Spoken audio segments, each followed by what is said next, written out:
रोमी 10:9 देखि उसो यसरी लेखिएको छ, किनकि यदि तिमीले येशूलाई प्रभु हो भनी आफ्नो मुखले स्वीकार गर्यौ र परमेश्वरले उहाँलाई मरेकाहरूबाट जीवित पार्नुभयो भनी आफ्नो हृदयमा विश्वास गर्यौ भने तिम्रो उद्धार हुनेछ।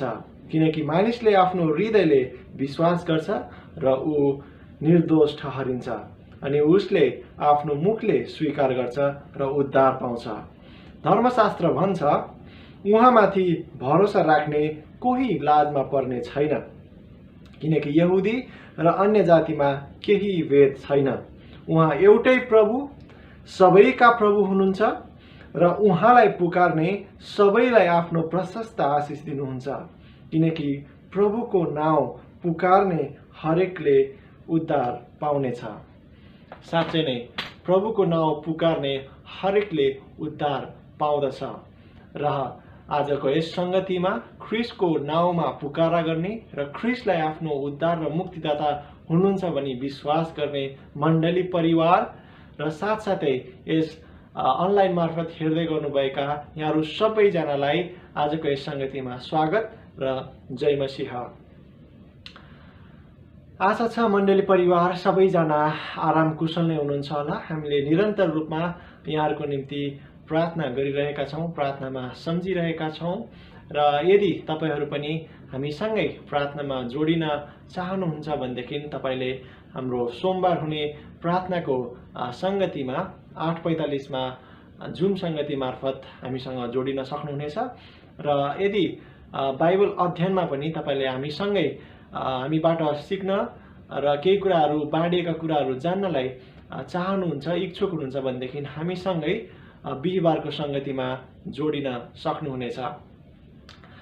र आउनुहोस् आजको यस संगतिलाई हामी सुरु गर्नेछौँ र सुरु गर्दै गर्ने क्रममा यहाँलाई जानकार होस् कि हामीले आजको यस संगतिमा भन्ने यशाया 9 अध्यायलाई हेर्न गइरहेका छौँ। यसकारण तपाईसँग आफ्नो बाइबल छ भनेदेखि यशाया 9 अध्यायलाई पल्टाएर राख्नुभयो भनेदेखि सजिलो हुनेछ। आउनुहोस् आजको यस संगतिलाई हामी परमेश्वरको आज्ञा अनुसार उहाँको प्रार्थना र उहाँमा भरोसा गरेर नै आजको यस संगतिलाई सुरु गर्नेछौँ। आउनुहोस् प्रार्थना गरौँ। सर्वशक्तिमान जिउँदो अनि जीवित परमेश्वर पिता, हामी तपाईलाई धन्यवाद भन्दछौँ, कारण तपाईँ मात्र उद्धारकर्ता परमेश्वर हुनुहुन्छ, जो प्रभुहरूका प्रभु हुनुहुन्छ र तपाईँ मात्रै प्रभु हुनुहुन्छ र तपाईँ मात्र एक परमेश्वर हुनुहुन्छ भने हामी विश्वास गर्दछौँ। र प्रभु हामी पापीहरूको निम्ति नै प्रभु तपाईँ हाम्रो उद्धारक हुनुहुन्छ र तपाईँले आफ्नो पुत्रलाई यस संसारमा पठाउनु भएको छ र जसमा विश्वास गरेका व्यक्तिहरूले उद्धार र मुक्ति पाउनेछन् भनेर तपाईँको धर्मशास्त्रले हामीलाई विश्वास दिलाउँदछ। र प्रभु तपाईँमाथि हामी विश्वास गर्दछौँ र प्रभु तपाईँको पुत्र येशू ख्रीष्टमाथि हामी विश्वास गर्दछौँ, जो हाम्रो मुक्तिदाता हुनुहुन्छ। र प्रभु हामी तपाईँलाई धन्यवाद भन्दछौँ, आजको यस संगतिमा तपाईँले हामीलाई डोराउनु भएको छ। र प्रभु म प्रार्थना गर्दछु कि यस संगतिलाई हेर्दै गर्नुहुने हरेकको जीवनमा तपाईँले सहायता गर्नुभएको होस्, हरेकको हृदयमा प्रभु तपाईँले त्यो ठाउँ तयार गर्नुभएको होस्, ताकि आजको यस संगतिबाट जे जति पनि सुन्नुहुन्छ, सिक्नुहुन्छ र बुझ्नुहुन्छ र जुन वचन बाँडिने छ त्यो वचनद्वारा पनि प्रभु तपाईँले आफ्नो जनहरूको हृदयमा तपाईँले काम गर्नुभएको होस्। र प्रभु तपाईँको पूर्णतामा र तपाईँलाई परमेश्वर पिता धार्मिकतामा, तपाईँको धार्मिकतामा र तपाईँको पवित्रतामा तपाईँले आफ्ना जनहरूलाई हुर्काउनु भएको छ प्रार्थना गर्दछौँ। र आजको यस संगतिलाई प्रभु तपाईँकै चरणमा ल्याउँदछौँ। यस संगतिद्वारा तपाईँको नै महिमा भएको होस्, ख्रीष्ट येशूको नाउँमा, आमेन।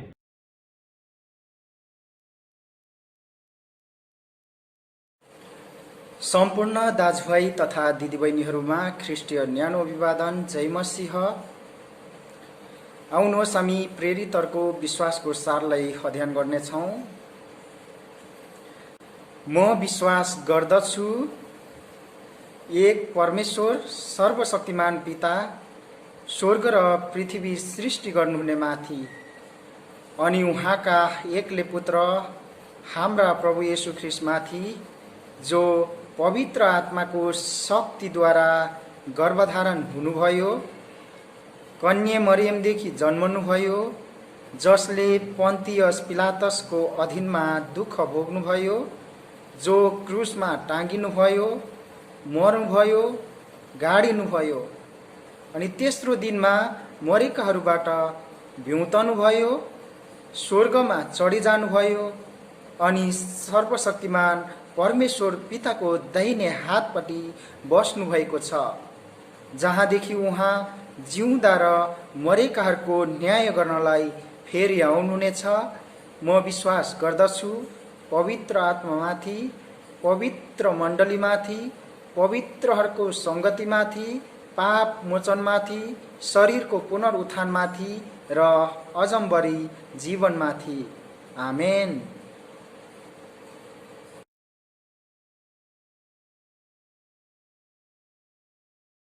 जय मसीह। यशाया 9:1 को साथ, तापनि सङ्कष्ट परेकोहरूका निम्ति नैराज्य हुने छैन। पहिले त उहाँले जबुलुनको देश र नप्तालीको देशलाई नम्र तुल्याउनुभयो, तर भविष्यमा उहाँले यर्दनको किनारको समुद्र नजिकैको अन्य जातिहरूको गालीलाई सम्मानित तुल्याउनुहुनेछ। अन्धकारमा हिँड्ने मानिसहरूले एउटा ठुलो ज्योति देखेका छन्। मृत्युको छायाको देशमा बस्नेहरूमाथि एउटा ज्योति उदाएको छ। तपाईँले त्यस ज्योतिको बुद्धि गराउनु भएको छ र तपाईँले तिनीहरूको आनन्द बढाउनु भएको छ। कटनीको बेलामा मानिसहरू रमाइझै तिनीहरू तपाईँको सामुन्ने रमाउनेछन् र लुड्दा मोल बढ्दा मानिसहरू खुसी भएझै तिनीहरू खुसी हुन्छन्, किनकि तपाईँले त्यसको बोझाको जुवा र त्यसको काठको नल र त्यसलाई अत्याचार गर्नेको लाटो मिडानको हरको दिनमा भएझै चकनाचुर पारिदिनु भएको छ।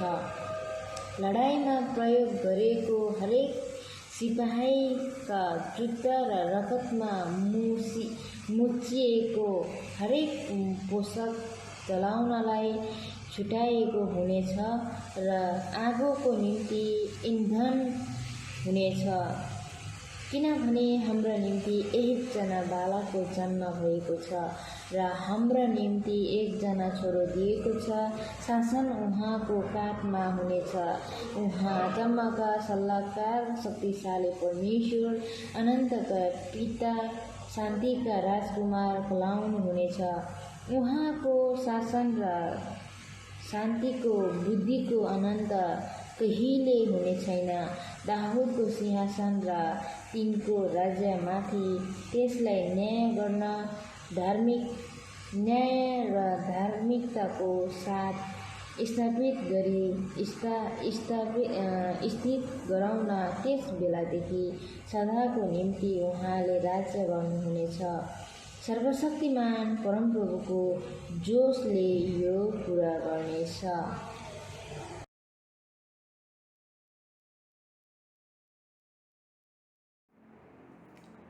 जय मसीह मण्डली र जति पनि हामीलाई हेर्दै हुनुहुने देश विदेश अनलाइन मार्फत हामीसँग जोडिनुहुने सबैलाई स्वागत अनि अभिवादन।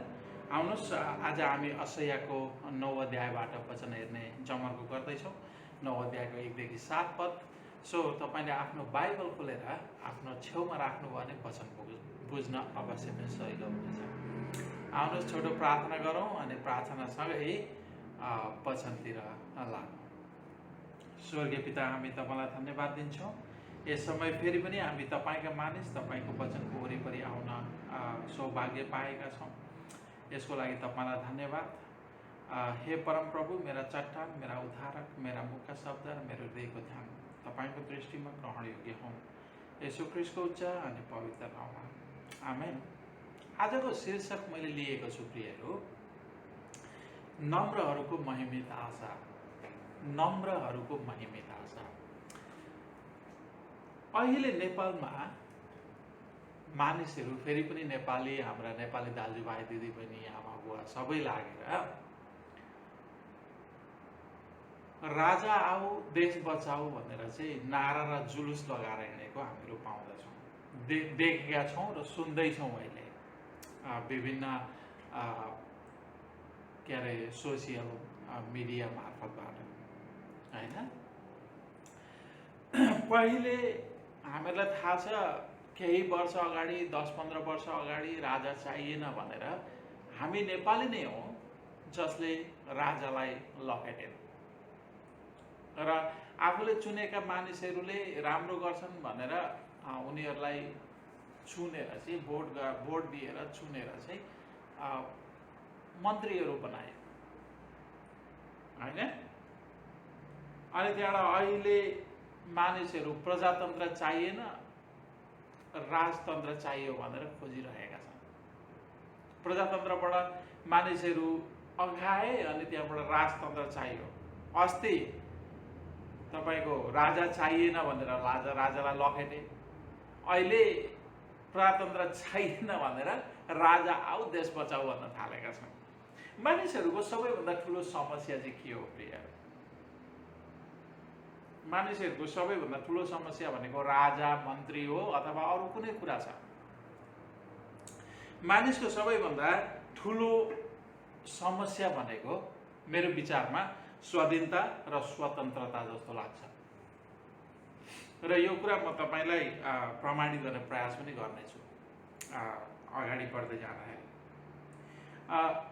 हामीलाई थाहा छ राजाले आफ्नो स्वाधीनता र आफ्नो स्वतन्त्रता खोज्यो, राजाले एउटा गुलामी बनाएर राख्यो, राजाले आफ्नो शासनमा चाहिँ मानिसहरूलाई धेरै थिच्यो, निरङ्कुश शासन लगायो, स्वतन्त्र दिएन, सास फेर्ने ठाउँ भएन भनेर चाहिँ मानिसहरूले राजा शासनलाई चाहिँ हटाएर अनि त्यहाँबाट प्रजातन्त्र ल्याएको कुरा हामीहरूलाई थाहा छ होइन।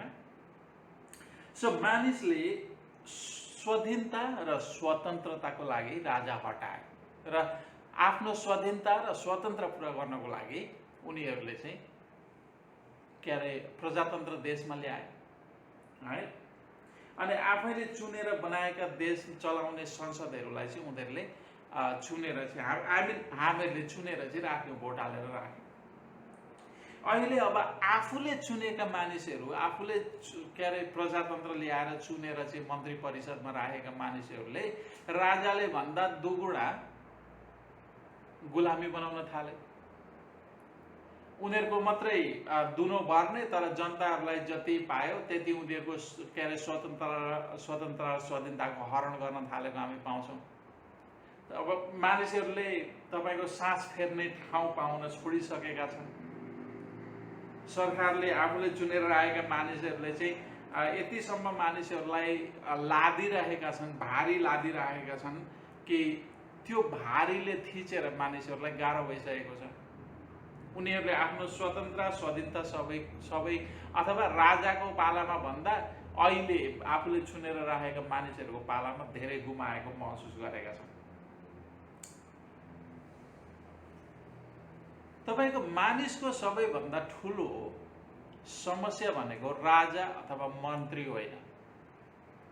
मानिसको सबैभन्दा ठुलो समस्या भनेको स्वाधीनता र स्वतन्त्रता हो। स्वाधीनता र स्वतन्त्रता हो। हामीलाई यो कुरो बुझ्न सहिलो पर्दैन। आदम र अब्बाले अदनको बगैँचामा आफ्नो स्वाधीनता र स्वतन्त्रताको लागि परमेश्वरको आज्ञा उल्लङ्घन गरे। जब परमेश्वरले इस्राएलीहरूलाई दासत्वको देश मिस्रबाट निकालेर ल्याउनु भयो र प्रतिज्ञाको देशमा चाहिँ उनीहरूलाई स्थापित गर्नुभयो, तुरुन्तै उनीहरूले पहिलो काम के गरे त भन्नुहुन्छ भनेदेखि राजाको माग गरे। हामीहरूलाई पनि अरू राजा जस्तै मान्छे चाहिन्छ। अब राजा, हामीहरूलाई परमेश्वर चाहिँदैन, परमेश्वरको राजत्व हामीहरूलाई चाहिँदैन। अर्को शब्दमा भन्नुपर्दा हामी जस्तै मान्छेले अधिकार गरेको हामी चाहन्छौँ। सामुएल 8 अध्यायलाई गएर पढ्नु होला।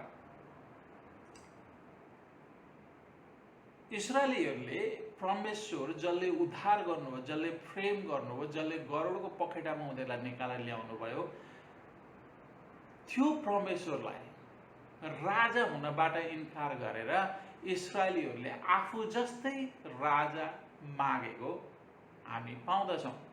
अनि त्यहाँबाट त्यसको परिणाम हामीहरूले पछि देख्छौँ। यहाँनिर अर्को प्रश्न पनि उठ्छ। अब हेर्नुहोस् है त, इस्राएलीहरूले परमेश्वरलाई आफ्नो राजा हुनबाट इन्कार गरेर अन्य जातिहरू जस्तै राजा माग गर्नुको कारण चाहिँ के हो? अघि हामीहरूले स्वाधीनता, मानिसको सबैभन्दा ठुलो समस्या परमेश्वरलाई इन्कार गर्नु भनेको के हो त भन्दाखेरि पहिलो कारण भनेको तपाईँको स्वाधीनता र स्वतन्त्रता हो है। सो दोस्रो कारण चाहिँ के हो त? दोस्रो कारण यो हो प्रियहरू, आफूले नियुक्ति गरेको राजा होस् या मन्त्री होस्, हो हैन, आफूले चुनेर आफूले नियुक्ति गरेको र आफूले बसाएको मान्छे, चाहे त्यो राजा होस् चाहे मन्त्री होस्, देशका जनताहरूले आफ्नो अधीनतामा उनीहरूलाई राख्न सक्छन्। एकछिन सुन्दै जानु होला, कसरी उनीहरूले अधीनतामा राख्न सक्छन् भन्ने कुरा म गर्दै जाउँ। आफ्नो स्वाधीनता र स्वतन्त्रताको आफूले चुनेका मानिसहरूलाई खुल्ला माग राख्न सकिन्छ र माग राखेका पनि छन् र मागहरू पुरा भइरहेका पनि छन्, हो हैन। उदाहरण म तपाईहरुलाई केही उदाहरणहरू पनि दिउँ। समलिङ्गी विवाह आज धेरै पश्चिमी राष्ट्रहरूमा समलिङ्गी विवाहलाई कानुनी तौरमा स्वीकृति गरेर चाहिँ विवाह हुन थालिसकेको छ, जुन बाइबलको शिक्षा विपरीत हो, परमेश्वरको शिक्षा विपरीत हो। परमेश्वरले समलिङ्गी विवाहलाई बाइबलमा स्वीकृति दिनुभएको छैन। तर जब मानिसहरूले आफूले चुनेका राजाहरू अथवा मन्त्रीहरू स्थापित गरे, उनीहरूले समलिङ्गी विवाहको एउटा माग गरे र त्यो पुरा भयो। उनीहरूको स्वतन्त्र, उनीहरूको स्वाधीनता देख्दै हुनुहुन्छ त। अर्को गर्भपतन पश्चिमी देशहरूमा धेरै देशहरूले अलरेडी स्वीकृति गरिसकेको छ। गर्भपतन गर्नु भनेको बाइबलमा हत्या गर्नु हो र हत्या भन्ने कुरो बाइबलमा परमेश्वरले वञ्चित गर्नुभएको छ, तैँले हत्या नगर्नु। सो हत्या गर्नु भनेको परमेश्वरको वचन विपरीत कुरा। तर आज आफैले चुनेका मानिसहरू बनाएर राखेको कारण के भएको छ त भन्नुहुन्छ भनेदेखि उनीहरूको त्यो माग पुरा भएको छ। जसरी तपाईँलाई थाहा छ, साउल राजालाई जब के अरे सामुएलले चाहिँ सबै कुरा नष्ट गर्नु, कुनै कुरा नराख्नु भनेर युद्धमा पठाएका थिए अनि पछाडि चाहिँ राम्रा कुराहरू सामुएल किताबमा हेऱ्यौँ भनेदेखि राम्रा कुराहरू चाहिँ उनीहरू बचाएर ल्याएको कुरा हामीले पाउँछौँ। अनि त्यतिखेर सामुएलले सोद्धाखेरि साउल राजाले के जवाब दिन्छन् त भन्दाखेरि मानिसहरूको डरले। सो कुर्सी बचाउनको लागि आफूले चुनेका मानिसहरूलाई जे पनि माग राख्न सक्छन् जनताहरूले, अनि त्यो माग पुरा हुन्छ। हेर्नुहोस् है त। अब त्यस्तै हिन्दू राज्यको माग, के नेपालमा हिन्दूहरू मात्रै छन् त? के नेपाल पहिलेदेखि नै हिन्दूको राज्य मात्रै हो त? के हिन्दूकै जन्म भएको त नेपालमा होइन। सो अरू धर्म मान्ने मानिसहरू पनि छन् त्यहाँनिर, होइन र? सो हिन्दू राज्यको माग, सो आफ्नो स्वाधीनता र स्वतन्त्रताको खोज, अनि खुल्ला व्यभिचार स्वीकृति। अहिले हामीले नाइट क्लबहरू देख्छौँ। नाइट क्लबहरूमा विशेष क्रियाकलापहरू हुने भनेकै के हो त? यौन शोषणका कुराहरू। त्यहाँनिर यौन बजारको कुरा, शोषण पनि होइन, यौन बजार हुन्छ त्यहाँनिर। त्यसलाई यौन बजार भन्दा फरक पर्दैन। सो त्यो कुराहरू सरकारले स्वीकृति दिएको छ र विभिन्न देशमा चलेका छन्, यहाँ पनि चलेका छन्, हामीहरूलाई थाहा छ। सो नेपालको त कुरै छोड। त्यस्तै खुल्ला व्यभिचार गृह सो व्यभिचार गृह पनि हामीहरूले विभिन्न ठाउँमा पाउँछौँ। अब एउटा के अरे नाइट क्लबलाई नै लिउँ, एक किसिमले लिँदाखेरि विवाह के अरे व्यभिचार गृह भनेर भन्न सकिन्छ त्यसलाई। त्यहाँनिर यौन व्यापार हुन्छ। सो खुल्ला खुल्ला भइरहेको छ।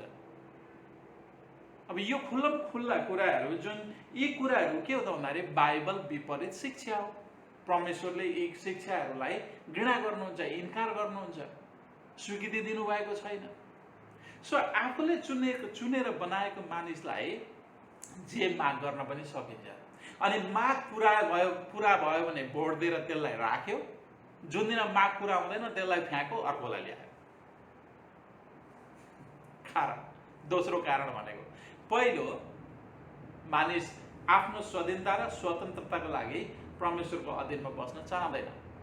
दोस्रो, उनीहरूले आफूले आफ्नो माग, आफ्नो स्वतन्त्रता र स्वाधीनता पुरा नहुने भएको कारणले गर्दाखेरि उनीहरूलाई आफू जस्तै राजा चुन्न मनपर्छ र चुनेको कुराहरू हामीहरूले देख्छौँ।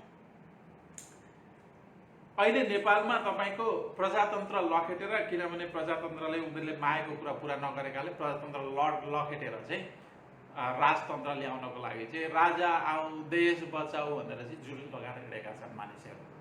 ओके, हिजो त्यही राजालाई के भन्थे? मुर्दाबाद भन्थे, होइन? राणा शासन मुर्दाबाद, यस्तो शासन मुर्दाबाद, उस्तो शासन मुर्दाबाद। अहिले जिन्दाबाद आए अनि त्यहाँबाट प्रजातन्त्रलाई मुर्दाबाद आए। सो समस्या भनेको मानिसहरू, देशका मानिसहरूको समस्या भनेको राजा अथवा मन्त्री होइन प्रिय, आफै हो। मानिस आफै हो। जब आफ्नो माग पुरा हुँदैन, जब आफूले भने जस्तो हुँदैन, मानिसले आफूले चुनेको कुरालाई निकाल्न पनि सक्छ, राख्न पनि सक्छ। That's what happening. अथवा आफूले नियुक्ति गरेको राजा र मन्त्रीसँग मनपरी व्यवहार गर्न सकिन्छ, फरक पर्दैन। यसकारण सबैभन्दा ठुलो समस्या भनेको राजा वा मन्त्री होइन, आफ्नो स्वाधीनता र स्वतन्त्रताको कुरा हो। इस्राएलीहरूलाई यहाँनिर 9 अध्यायमा तपाईँलाई मैले के अरे असैयाको 9 अध्यायमा हेऱ्यौँ भनेदेखि 9 अध्यायमा पहिले परमेश्वरले इस्राएलीहरूलाई ज्योतिको मार्गमा डोर्याउनु भन्दा, अथवा ज्योति परमेश्वरले चाहिँ उनीहरूको अन्धकार मार्गलाई ज्योतिमय बनाउनु भन्दाखेरि अगाडि त्यहाँनिर के पाउँछौँ त भन्दाखेरि परमेश्वरले इस्राएलीलाई ताडना दिनुभएको कुरा हामी पाउँछौँ। हुन त उनीहरूले राजा मागे, सामुएल 8 अध्यायमा गएर पढ्नु होला। अनि परमेश्वरले के भन्नुभयो त भन्दाखेरि सामुएललाई, उनीहरूले तँलाई इन्कार गरेका होइन, मलाई इन्कार गरेका हुन्। त्यसैले उनीहरूलाई चेतावनी दिए। आज तपाईँ र म जुन थिचोमिचोमा परेका छौँ, जसरी हामीहरूलाई चाहिँ हामीहरूले नै चुनेका मानिसहरूले थिचेका छन्, दबाएका छन्, गुलाम बनाएका छन्, परमेश्वरको न्याय हो। 8 अध्यायलाई गएर पढ्नु होला, पहिलो सामुएल 8 अध्याय। परमेश्वरले के भन्नु, गर उनीहरूलाई चेतावनी दे, तिमीहरूले चुनेको राजाले तिमीहरूलाई के गर्छ। 8 अध्यायलाई ध्यान दिएर पढ्नु होला। सो अहिलेको जुन गुलामी हामी गर्दैछौँ त्यो परमेश्वरको न्याय हो प्रिय। परमेश्वरदेखि मानिस स्वतन्त्र भएर जिउन सक्दैन कहिले पनि। परमेश्वरदेखि मानिस स्वाधीनता, आफ्नो पापमय स्वाधीनता पुरा गर्न हामीहरूले पाएको जस्तो देखे तापनि त्यो पापमय स्वाधीनता नै परमेश्वरको न्याय हो। रोमीको 1 अध्यायलाई गएर पढ्नु होला, 25 देखि 26, 25 देखि पढ्दै जानु होला, अथवा 19 देखि पढ्दै जानु होला। मानिसहरूले परमेश्वरलाई आदर गर्नुपर्ने ठाउँमा दिएनन्, महिमा गरेनन्। सो परमेश्वरले के गर्नुभयो, उनीहरूको न्याय गर्नु। न्याय के हो? समलिङ्गी विवाह,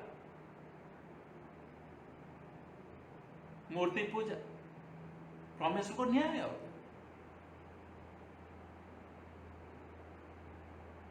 सो हेर्नुहोस् है त, मानिस परमेश्वरदेखि स्वतन्त्र भएर जिउन सक्दैन। इभन हामीहरूले 8 अध्यायमा हेऱ्यौँ भनेदेखि 9 अध्यायमा तपाईँहरूले हेर्न सक्नुहुन्छ। असह्य 9 अध्यायमा आउनुहोस्, म अलिकति पढ्दैछु, तर 9 अध्यायको 1 देखि 7 पदलाई तपाईँहरूले पढ्नु होला है त। म तपाईँको बिचमा 1 र अनि त्यहाँबाट 6 पदलाई पढ्नेछु। तापनि सङ्कट परेका निम्ति नैराश्य हुने छैन। पहिले त उहाँले जबुलुनको देश र नाप्तालीको देशलाई नम्र तुल्याउनु भयो, तर भविष्यमा उहाँले यर्दनका किनारको समुद्र नजिकैको अन्य जातिहरूको गालीलाई सम्मानित तुल्याउनु हुनेछ। अनि त्यहाँ 2 पदलाई पनि हेर्नु। अन्धकारमा हिँड्ने मानिसहरूले एउटा ठुलो ज्योति देखेका छन्। मृत्युको छायाको देशमा बस्ने माथि एउटा ज्योति उदाएको छ। अनि त्यहाँबाट 6 पदमा तपाईँ र मैले हेऱ्यौँ भन्दा, किनभने हाम्रा निम्ति एकजना बालकको जन्म भएको छ, हाम्रा निम्ति एकजना छोरा दिएको छ, शासन उहाँको काँधमा हुनेछ। उहाँ अचम्मका सल्लाहकार, शक्तिशाली परमेश्वर, अनन्तका पिता, शान्तिका राजकुमार कहलाइनु हुनेछ। अनि उहाँको शासन चाहिँ कस्तो हुन्छ त भन्नुहुन्छ भने, उहाँको शासन र शान्तिका वृद्धिको अन्त कहिले हुने छैन। दाउदको सिंहासन र तिनको राज्यमाथि त्यसलाई न्याय र धार्मिकताको साथमा स्थापित गरी स्थिर गराउन त्यस बेलादेखि सदाको निम्ति उहाँले राज्य गर्नुहुनेछ। सर्वशक्तिमान परमप्रभुको जोशले यो पुरा गर्नुहुनेछ। तर यहाँभन्दा अगाडि तपाईँ र मैले 8 अध्यायलाई पढ्यौँ भनेदेखि 8 अध्यायको 21 र 22 पदलाई त्यहाँनिर हेर्नुहोस्। इस्राएलीहरूलाई परमेश्वरले कसरी ताडना दिनुभयो, उनीहरूले परमेश्वरदेखि स्वाधीनता र स्वतन्त्रतामा आफ्नो पापमय इच्छा पुरा गर्ने दुष्टै गरेको कारण परमेश्वरले असुरको देश ल्याएर के गर्नुभयो? ताडना दिनुभयो, सजाय दिनुभयो। 21 र 22 पदलाई हेर्नुहोस्। त्यहाँनिर तिनीहरू कष्टित र भोका भएर देशमा घुमी हिँड्नेछन्। जब तिनीहरू अत्यन्तै भोका हुन्छन् तब तिनीहरू रिसाउनेछन्, मासतिर हेरी आफ्ना राजा र आफ्ना परमेश्वरलाई सराप्नेछन्। तब तिनीहरूले पृथ्वीतिर हेर्नेछन्, तर त्यहाँ दुःख, अन्धकार र डरलाग्दो नैराश्य मात्र देख्नेछन्। अनि तिनीहरू घोर अन्धकारमा जापिनेछन्। अनि 8 पदमा हेर्नुभयो भने प्रियहरू, परमेश्वरले यो ताडना कसलाई कोबाट दिनुभयो त भन्दाखेरि असुरको देश भनेको अन्य जातिहरूको देश हो। सो परमेश्वरले 8 अध्यायमा तपाईँले ध्यान दिएर पढ्नुभयो भनेदेखि परमेश्वरले आफ्ना मानिसहरूलाई ताडना दिनुको कारण के हो त भन्दाखेरि उनीहरूले परमेश्वरको आज्ञालाई उल्लङ्घन गर्नु, आफ्नो स्वाधीनता र स्वतन्त्रताको लागि परमेश्वरको विरोधी भएर खडा हुनु। अनि इस्राएलीहरू भनेका परमेश्वरले चुनेका आफ्ना प्रतिज्ञा भित्रका, करार भित्रका मानिसहरू। अनि परमेश्वरले उनीहरूलाई चाहिँ 1 अध्यायमा, अशैयाको 1 अध्यायमा गएर हेर्नुभयो भनेदेखि छोराछोरी भन्नुहुन्छ। अनि 30 अध्यायको 9 पदमा गएर तपाईँले हेर्नुभयो भनेदेखि त्यहाँनिर परमेश्वरले के भन्नुहुन्छ भन्दाखेरि, छोराछोरीले मेरा आज्ञा अवहेलना गरे। अनि परमेश्वरले इस्राएलीहरूलाई यस्तो खालको ताडना दिनुभयो कि त्यो ताडना हेर्दाखेरि यदि तपाईँले अशैया 11 अध्यायको 1 पदलाई हेर्नु भने ठुटो मात्रै रहेको पाउँछौँ हामी। अथवा ठुटो भन्नाले के हो त भन्दाखेरि परमेश्वरको ताडना, अग्निमय ताडनामा चाहिँ परमेश्वरले आफ्ना मानिसहरूलाई यसरी पगाल्नु भयो, सुन जस्तो खार्नु भयो र त्यहाँबाट सत्य र झुटो इस्राएलीको छनौट गर्नुभयो। अनि जब परमेश्वरले 9 अध्यायमा हामीले देख्छौँ, जब छनौट गरिसक्नुभयो परमेश्वरले, सुन जस्तो खारिसक्नुभयो उनीहरूलाई, असुरको देश भनेको एउटा मृत्युको देश, उनीहरूको लागि एउटा मृत्युको देश थियो। अथवा अर्को शब्दमा भन्दाखेरि परमेश्वरले इस्राएलीहरूलाई यसरी ताडना दिनुभयो, एका हातमा आँसु, अर्को हातमा घाँस।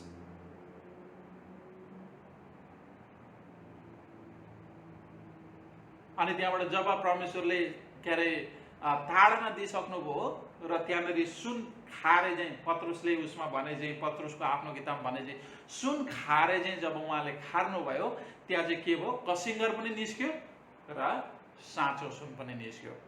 र त्यो साँचो सुनहरू चाहिँ ठुटा मात्रै भएको पाइन्छ। सो ठुटा भन्न खोजेको के त भन्दाखेरि एकदमै थोरै धर्मी इस्राएलीहरू अति नै थोरै मात्रै थिए। जसलाई चाहिँ परमेश्वरले 9 अध्यायमा हेऱ्यौँ भनेदेखि असैयाले के प्रतिज्ञा गर्छन् असैयाको 9 अध्यायमा भन्दाखेरि यस हामीहरूलाई छोरो दिइनेछ। अनि त्यो छोरो चाहिँ कस्तो हुन्छ त भन्नुहुन्छ भने किनभने हाम्रा निम्ति एकजना बालकको जन्म भएको छ, हाम्रा निम्ति एकजना छोरो दिएको छ। त्यो छोरो चाहिँ को हो? त्यो छोरो भनेको चाहिँ अचम्मका सल्लाहकार, शक्तिशाली परमेश्वर, अनन्तका पिता, शान्तिका राजकुमार कहलाइनु हुनेछ। सो परमेश्वर स्वयं। अनि हामीले मत्तीको 4 अध्यायको 14 देखि 17 पदलाई तपाईँले गएर लेखेर राख्नु होला र गएर पढ्नु होला।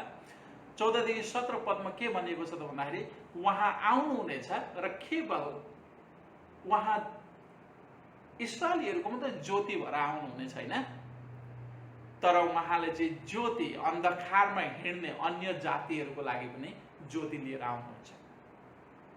किनभने बाइबलमा तपाईँको सबै मानिसहरू आफ्नो पापमा मरेको कुरा गरिएको छ।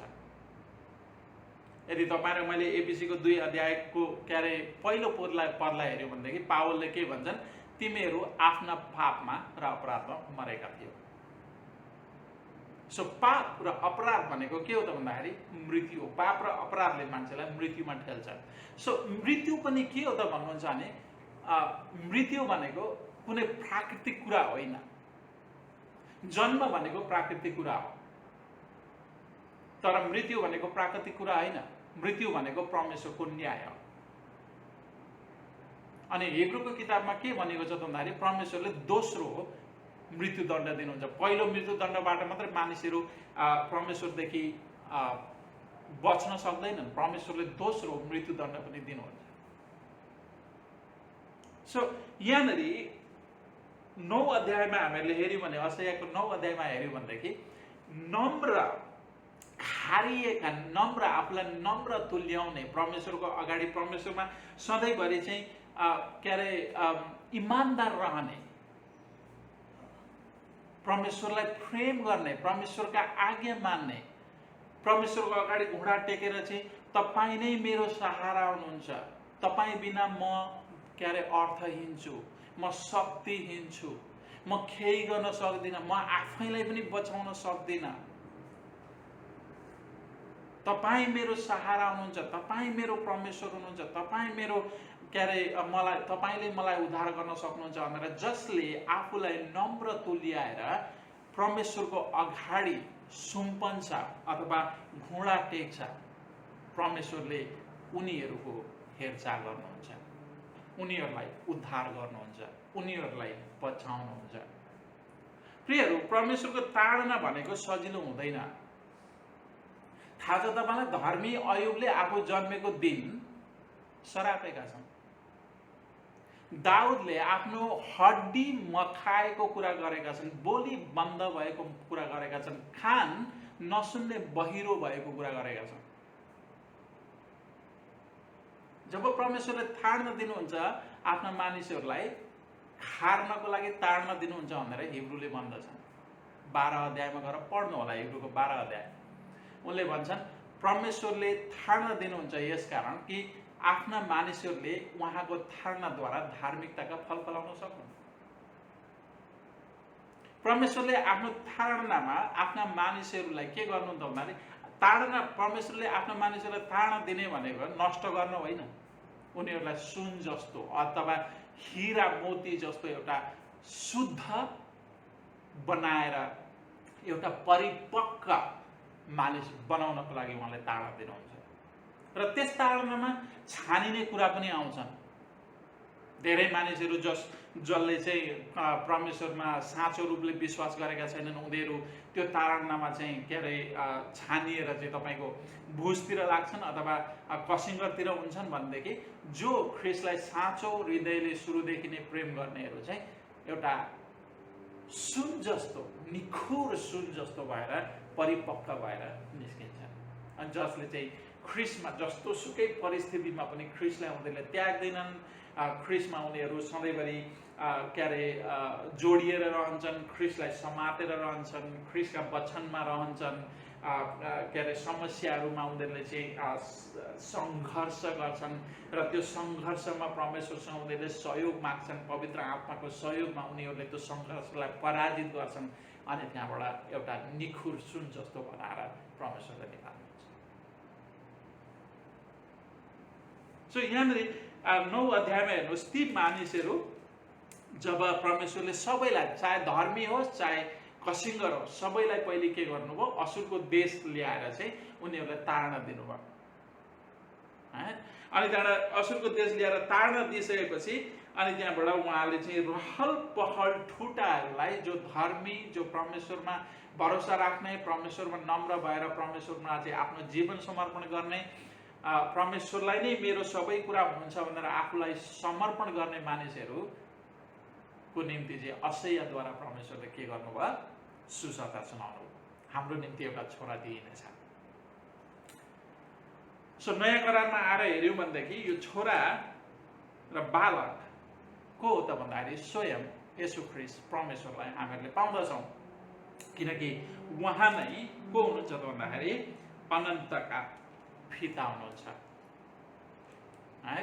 किनभनेदेखि यो सृष्टि उहाँको सृष्टि हो, त्यसैले उहाँ चाहिँ अनन्तको पिता हुनुहुन्छ। उहाँ सृष्टि गर्नुभयो, त्यसै कारणले गर्दाखेरि सृष्टि हामीहरू जसरी हामीहरूलाई के अरे हाम्रो बाबा आमालाई बाबा आमा भन्छौँ, उहाँहरूबाट जन्म भएको कारणले गर्दा, त्यसरी नै परमेश्वरले यो सम्पूर्ण कुरा सृष्टि गर्नुभएको कारणले गर्दाखेरि चाहिँ उहाँ पिता हुनुहुन्छ सबै कुराको, सबै मानिसहरूको है।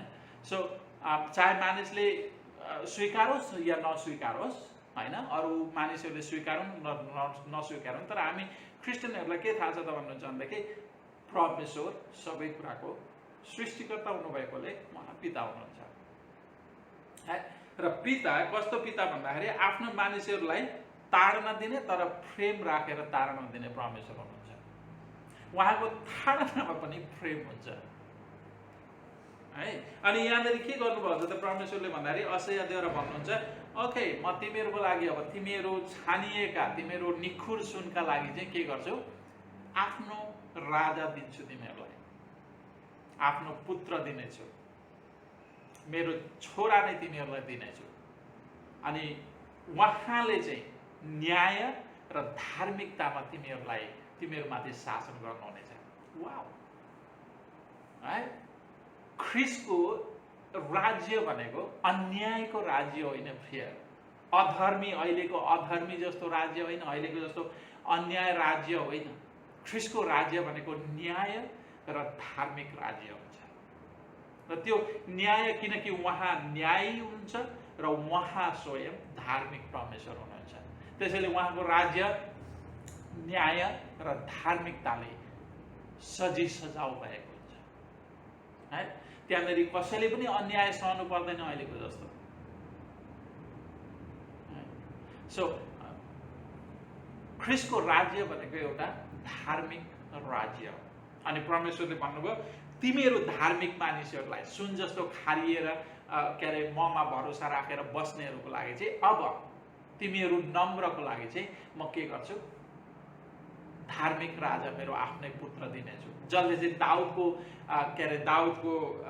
सिंहासनमा चाहिँ बस्नुहुनेछ र धार्मिकता न्याय र धार्मिकतामा न्याय गर्नुहुनेछ। तर यहाँनिर असह्यले चाहिँ केवल के अरे वृद्धिको कुरा गरेका छन्, केवल इस्राएलीहरूको लागि मात्रै होइन होइन, उहाँ धार्मिकताको राजा चाहिँ एउटा ज्योति बनेर आउने इस्राएलीको लागि मात्रै होइन, तर कसको लागि,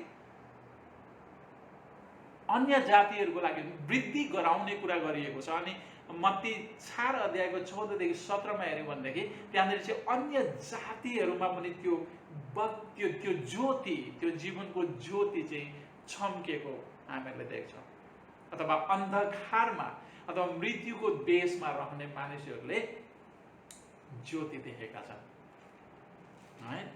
सो ज्योति परमेश्वरले यो कसरी चाहिँ सम्भव छ त, किनकि हामीलाई थाहा छ यहुदी र के अरे अन्य जातिहरूमा व्यवस्था एउटा ठुलो पर्खालो भन्ने कुरो थाहा छ। सो कसरी परमेश्वरले यहुदी र अन्य जातिहरूलाई ख्रिस्टद्वारा चाहिँ एकतामा ल्याउनुहुन्छ त? किनकि व्यवस्था अलरेडी पर्खाल छ। यहुदीहरूले हामीलाई थाहा छ अन्य जातिहरूलाई उनीहरूले स्वीकार्दैन। अन्य जातिहरूलाई त यहुदीहरूले के अरे तपाईँको अशुद्ध भनेर भन्छन्। भने कसरी परमेश्वरले यो गर्नुहुन्छ त? हामीहरूले असायाको 9 अध्यायमा हेऱ्यौँ भनेदेखि 9 अध्यायको 7 पदमा तपाईँले हेर्नु भनेदेखि परमेश्वरको जोशले त्यो गर्नुहुन्छ भनेर भनिएको छ, राइट? सो यो परमेश्वरका स्वयं पुत्रको राज्य वृद्धि गराउने काम चाहिँ परमेश्वरले कसरी गर्नुहुन्छ त भन्दाखेरि ख्रिस्टको क्रुसद्वारा। एकछिन मसँग के अरे एफिसी 2 अध्यायमा आउनु होला है त। एफिसी 2 अध्यायमा, एफिसी 2 अध्याय सुरु हुन्छ यसरी: तिमीहरू आफ्ना अपराध र पापहरूद्वारा मरेको बेलामा उहाँले तिमीहरूलाई जीवित पार्नुभयो। सो पाप र अपराध भनेको के हो त भन्दाखेरि परमेश्वरको नजरमा पाप र अपराध गर्ने मानिसहरू मरेतुल्याउ। अनि त्यहाँबाट त्यो पापमा चाहिँ कसरी मरेका थियौँ त भन्दाखेरि 2 पददेखि हामीले पढ्दै आयौँ भनेदेखि पाउँदछौँ है। अनि त्यहाँबाट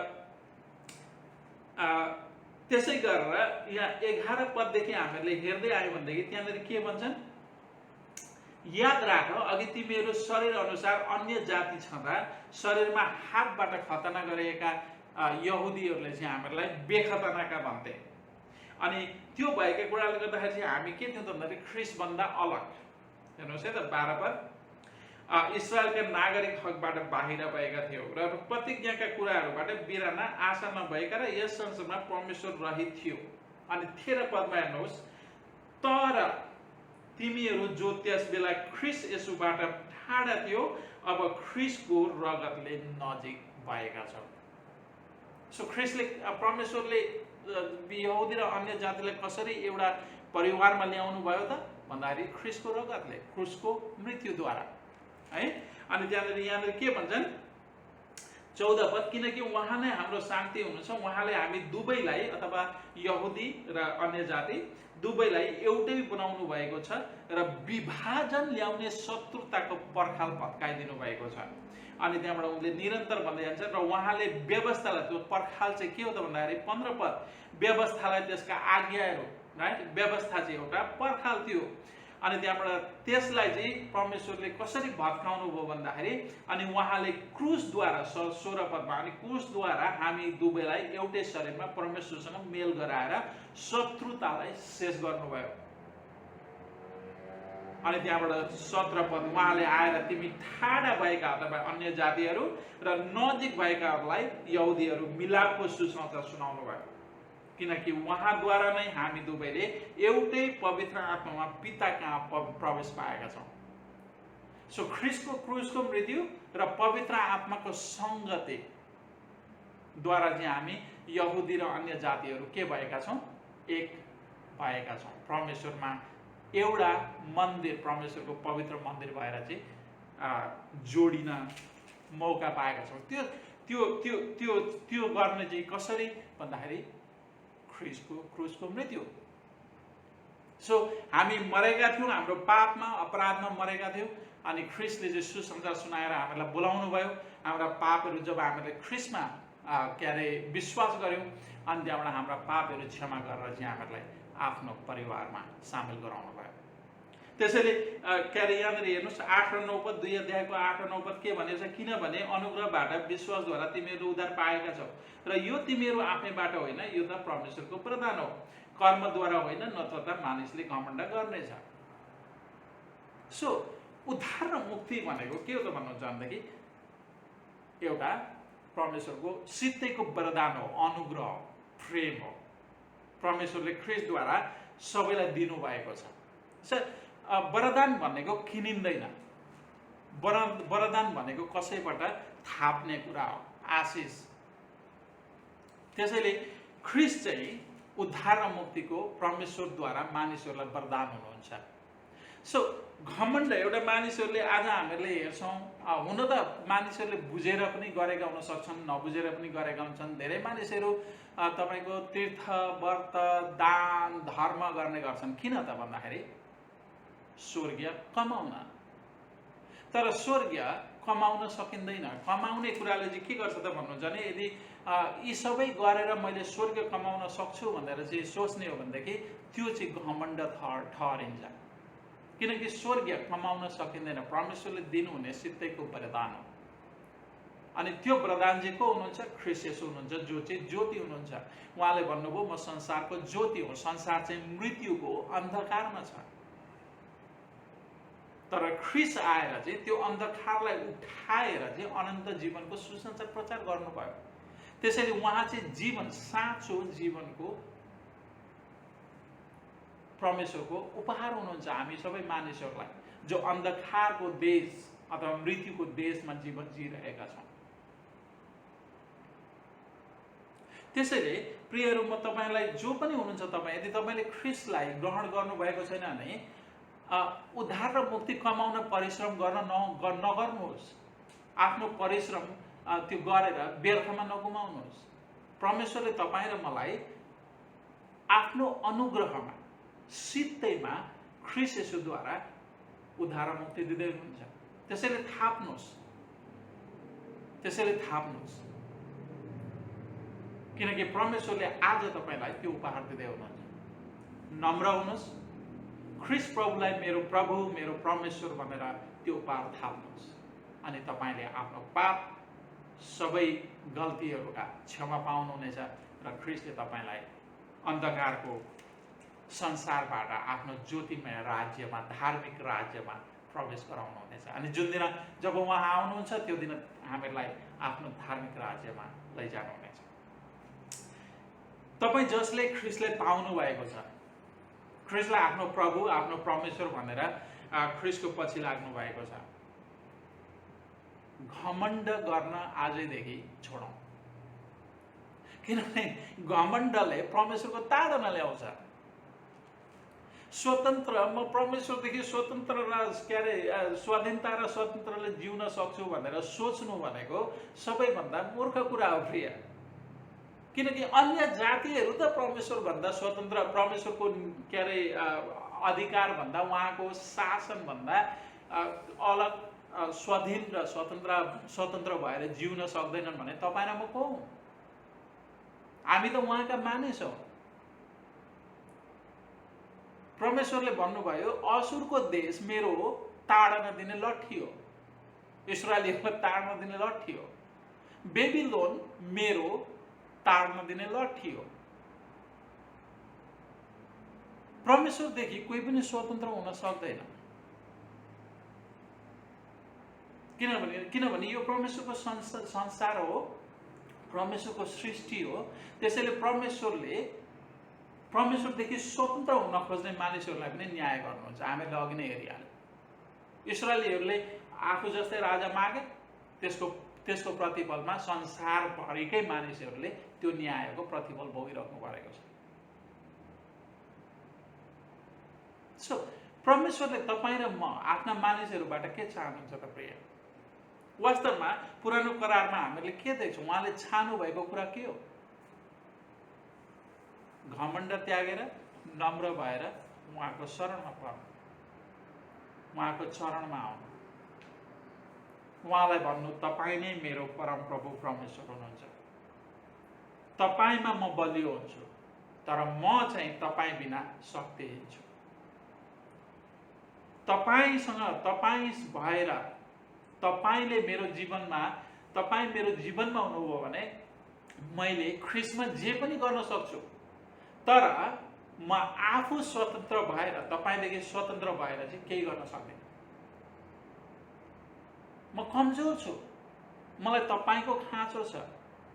मेरो आशा, मेरो भरोसा, मेरो जीवन, मेरो शक्ति, मेरो सामर्थ्य केवल तपाईँ हुनुहुन्छ। त्यसैले म आफ्नो जीवन तपाईँमा समर्पण गर्छु, आफ्ना योजना तपाईँमा समर्पण गर्छु। किनकि मलाई थाहा छ मैले आफ्नो जीवन, आफ्नो योजना तपाईँमा समर्पण गरिसके पछाडि तपाईँले त्यसलाई असल तरिकाले मार्नुहुन्छ र प्रतिफल दिनुहुन्छ मलाई। किनकि तपाईँको वचनले भन्दछ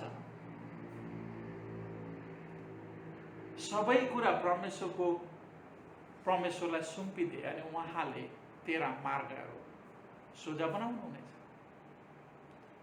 सो परमेश्वरले चाहनुहुन्छ त के त भन्दाखेरि एउटा छोराछोरी भएर परमेश्वरका छोराछोरी भइसकेपछि बुबासँग सम्पूर्ण हृदयले समर्पित भएको चाहनुहुन्छ। सम्पूर्ण कुराहरू चाहिँ उहाँको अधीनमा आएको चाहनुहुन्छ। ख्रीष्ट येशूले तपाईँलाई एउटा प्रश्न गरौँ अन्तिममा, तपाईँ आफ्ना छोराछोरीले दुःख पाएको अनि त्यहाँबाट निराश भएको अनि कष्ट पाएको अनि के अरे चिन्ता र फिक्र लिएको तपाईँ चाहनुहुन्छ?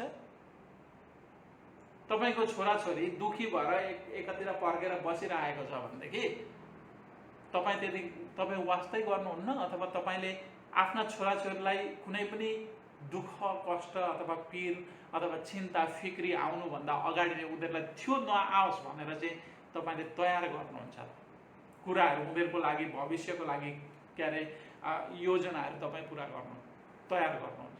यस, तपाईँ अहिलेदेखि नै विवाह गर्नुभएको छैन भने पनि तपाईँले के सोच्दै हुनुहुन्छ, मेरो भविष्यमा मेरा के अरे परिवार हुन्छन्, मेरो श्रीमती हुन्छ अनि त्यहाँबाट मेरा छोराछोरी हुन्छन्, उनीहरूको लागि चाहिँ मैले के गर्नुपर्ने हुन्छ। त्यसैले अहिलेदेखि नै तपाईँ के गर्दै हुनुहुन्छ, उनीहरूको असल भविष्यको लागि चाहिँ केही योजनाहरू बनाएर चाहिँ त्यो योजना अनुसार चल्दै हुनुहुन्छ। यदि तपाईँ र म, पावलले भने चाहिँ मरेका मानिसहरू, आफ्नो पापमा मरेका मानिसहरू, अपराधमा मरेका मानिसहरू आफ्ना छोराछोरीहरूको भविष्यको लागि हामी असल कुराहरू सोचेर असल कुराहरूको चाहिँ के अरे योजना बनाउँछौँ भनेदेखि परमेश्वर पितासँग समर्पण हुने व्यक्ति, आफ्नो जीवन सम्पूर्ण समर्पण गर्ने व्यक्ति, स्वर्गीय पिता परमेश्वरले तपाईँ र मलाई कति असल उपहारहरू दिनुहुन्छ होला। सो हामी किन स्वतन्त्र भएर जिउने? स्वतन्त्र भएर जिउनु भनेको त तपाईँको उहाँको ताडना निम्ति आउनु।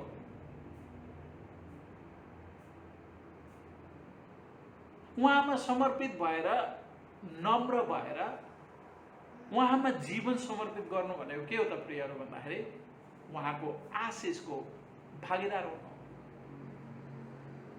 उहाँले यदि ख्रीष्टले के भन्नुभयो, लिली फुललाई त त्यति परमेश्वरले सिगार्नुहुन्छ भने तिमीहरूलाई त झन् कसरी सिगार्नुहुन्छ होला। सर सिगार्नुहुन्छ कसलाई भन्दाखेरि जसले उहाँको शरणमा आफूलाई सुम्पिन्छ अनि आफूलाई चाहिँ नम्र बनाएर म शक्तिहीन छु, म केही गर्न सक्दिनँ, इभन मेरो जीवन म चलाउन सक्दिनँ भनेर जसले चाहिँ आफ्ना सबै कुराहरू, सबै योजनाहरू, सबै चाहिँ परमेश्वरलाई जब समर्पण गर्छ अनि परमेश्वरले उसको जीवनमा पवित्र आत्माद्वारा अक्षम्म र उदयका काम गर्नुहुन्छ। उसका बाङ्गिएका मार्ग सोझ्याउनुहुन्छ, उसका के अरे जीवनमा भएका कमी कमजोरीलाई चाहिँ उहाँले के अरे रिपेयर गर्न थाल्नुहुन्छ अनि उसको जीवनमा चाहिने कुराहरू परमेश्वरले समय समयमा चाहिने समयमा उहाँले दिन थाल्नुहुन्छ, पुरा गर्न थाल्नुहुन्छ।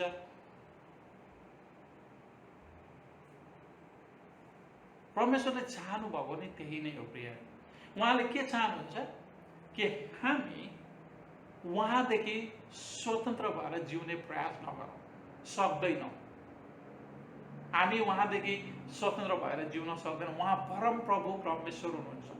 त्यसो उहाँले के चाहनुहुन्छ आफ्ना मानिसहरूबाट भनेदेखि आफूलाई उहाँको शरणमा सुम्पे। किनकि परमेश्वरले रोमीको किताबमा के भनिएको छ त भन्दाखेरि जसले परमेश्वरलाई प्रेम गर्छ उहाँले उनीहरूको निम्ति असल गर्नुहुन्छ। परमेश्वरले कहिले पनि आफ्ना मानिसहरूको अभलाइ गर्नुहुन्न। जहिले भलाइ गर्नुहुन्छ, जहिले उन्नतिका कुराहरूमा परमेश्वरले चाहिँ उन्नतिका कुराहरू आफ्ना मानिसहरूलाई बनाउनु भएको छ। स्वर्गीय भनेको तपाईँ र मेरो उन्नतिको कुरा हो, त्यो उहाँले बनाउनु भएको कुरा हो, तयार गर्नुभएको कुरा हो, स्वर्गीय आशिषहरू। हेर्नुहोस् त परमेश्वरले कति असल कुराहरू, कति असल योजनाहरू तपाईँ र मेरो निम्ति बनाएको छ। सो जबसम्म संसारमा रहन्छौँ प्रियहरू, परमेश्वरसँग स्वतन्त्र आफ्नो स्वाधीनतामा जिउने प्रयास नगरौँ, स्वतन्त्र हुने खोजी नगरौँ। स्वतन्त्र हुन खोज्नु भने चाहिँ के हो त, एउटा घमण्ड हो। अनि परमेश्वरले घमण्डीहरूको चाहिँ के गर्नुहुन्छ, घमण्डीहरूलाई चाहिँ ताड्नु दिनुहुन्छ, इस्राएलीहरूलाई जस्तो। सो परमेश्वरको अनुग्रहभित्र आउँ, परमेश्वरको अधीनमा आफूलाई सुम्पौँ, आफूलाई खोज्छौँ र परमेश्वरलाई भनौँ, पिता तपाईँ मेरो पिता हुनुहुन्छ, आजदेखि मेरो जीवन तपाईँमा समर्पण। जसरी यो जीवनलाई बनाउन चाहनुहुन्छ बनाउनुहोस्, मलाई तपाईँको मार्गमा हिँड्न सिकाउनुहोस्, तपाईँको योजना खोज्न मलाई सिकाउनुहोस्। तपाईँ पवित्र आत्मासँग नारिएर सफल र उन्नतिको जीवनको बाटोमा हिँड्न मलाई सहयोग गर्नुहोस्, ताकि म धार्मिकतामा बढ्न सकौँ, धार्मिकतामा हुर्किन सकौँ, तपाईँको पुत्र येशू ख्रीष्ट जस्तै हुन सकौँ, संसारिक कुराहरूलाई मार्न सकौँ, तर धार्मिक तपाईँका सत्य कुराहरूलाई जीवनमा ग्रहण गर्न सकौँ र त्यो तिनै कुराहरू अनुसार चाहिँ जिउन सकौँ, हिँड्न सकौँ। पवित्र आत्मादेखि सहयोग गर्नुहोस् भनेर हामीले आफूलाई जब समर्पण गर्छौँ, पावलले भन्छन् जसले परमेश्वरमा आशा राख्छ उनीहरूले निराशा हुन पर्दैन। आउनुहोस् प्रार्थना गरौँ। स्वर्गीय पिता, हामी तपाईँलाई धन्यवाद दिन्छौँ यो सुन्दर समय। हामीहरूलाई तपाईँमा आशा राख्न, तपाईँमा भरोसा राख्न सहयोग गर्नुहोस्, किनभने धेरैचोटि हामीहरू आफ्नै तागतले म यो गर्छु, म त्यो गर्छु भन्ने गर्छौँ, तर हामी आफ्नै तागतले केही गर्न सक्दैनौँ। त्यसैले आज उपरान्त हामीहरूलाई आफूलाई सम्पूर्ण रूपमा तपाईँमा समर्पण गरेर तपाईँको योजना अनुसारको जीवन, तपाईँको पवित्र आत्माको सहयोग जिउन सिकाउनुहोस्, ताकि हामी तपाईँको पवित्र आत्मासँग नारिएर तपाईँको योजना अनुसारको जीवन जिउन सकौँ। तपाईँलाई धन्यवाद छ। तपाईँको अनुग्रह, कृपा र करुणामा हामीहरूलाई यो गर्न सहयोग गर्नुहोस् पिता, ताकि हामी धार्मिक भएर तपाईँको आज्ञाकारी छोराछोरी भएर तपाईँको आज्ञा अनुसार जिउन सकौँ। येशू ख्रीष्टको उच्च अनि पवित्र नाममा आमेन।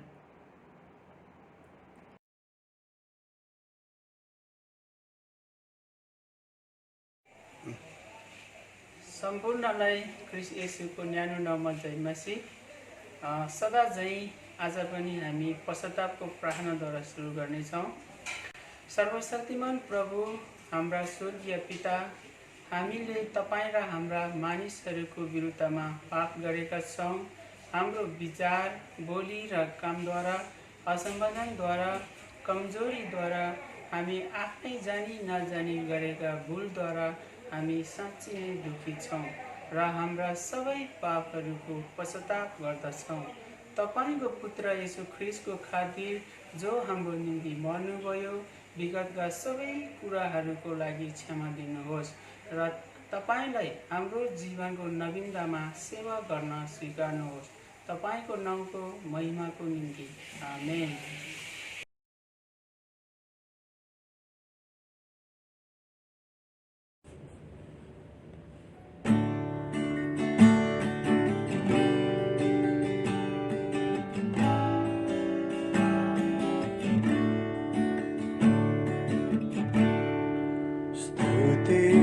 प्रभु ख्रीष्टको आदर र प्रशंसा महिमा उनैको होस् सदा सर्वदा। महिमा उनैको होस् सदा सर्वदा फर्केर हेर्छु विगत दिनहरू वर्तमानिहाल्छु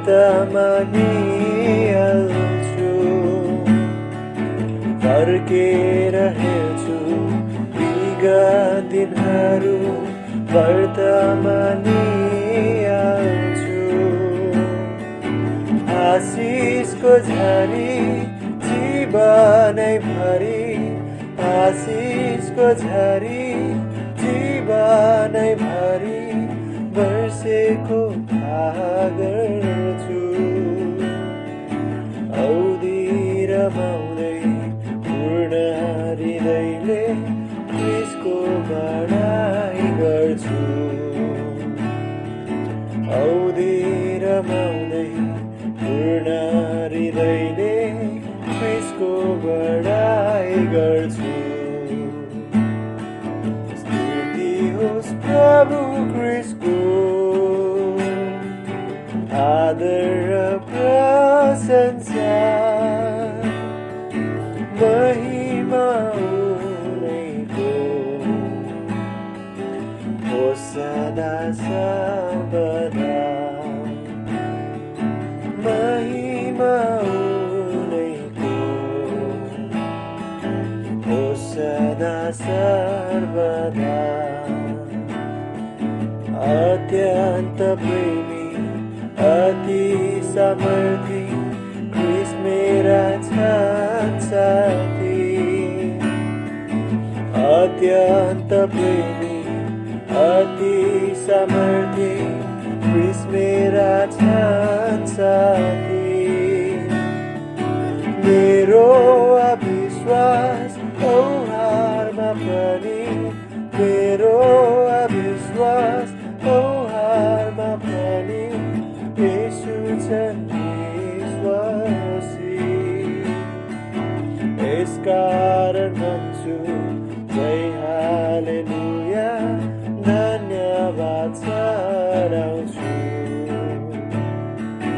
यसकारण भन्छु जय हालेलुया धन्यवाद चढाउँछु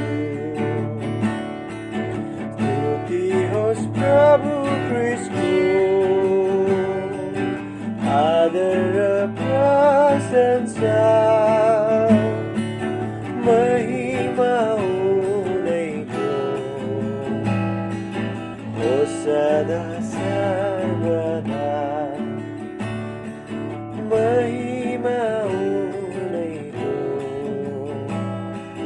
होस् सदा सर्वदा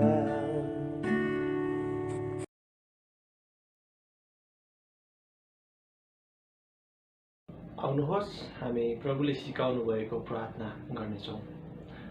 हे हाम्रा पिता जो स्वर्गमा हुनुहुन्छ, तपाईको नाउँ पवित्र होस्, तपाईको राज्य आओस्, तपाईको इच्छा स्वर्गमा जस्तो छ त्यस्तै यस पृथ्वीमा पूरा भएको होस्। हामीलाई आज हाम्रो दैनिक भोजन दिनुहोस्, हाम्रा अपराधहरू क्षमा गर्नुहोस् जसरी हामीले पनि आफ्ना अपराधीहरूलाई क्षमा गरेका छौँ।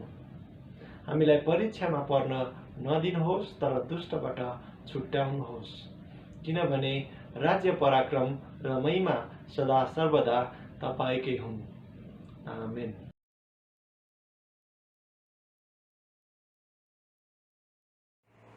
आउनुहोस् प्रियहरू, सेवाको अन्त्यमा आशिषको प्रार्थना गरौँ।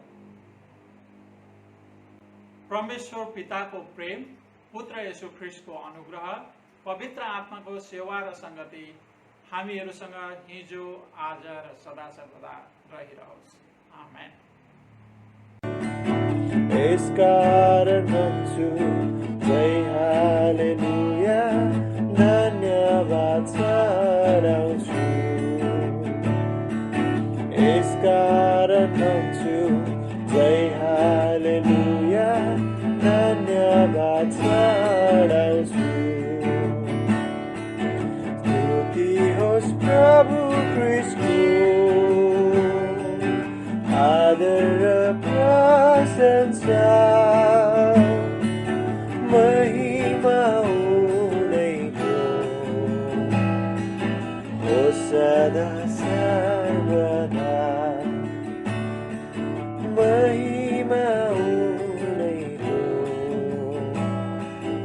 Hosanna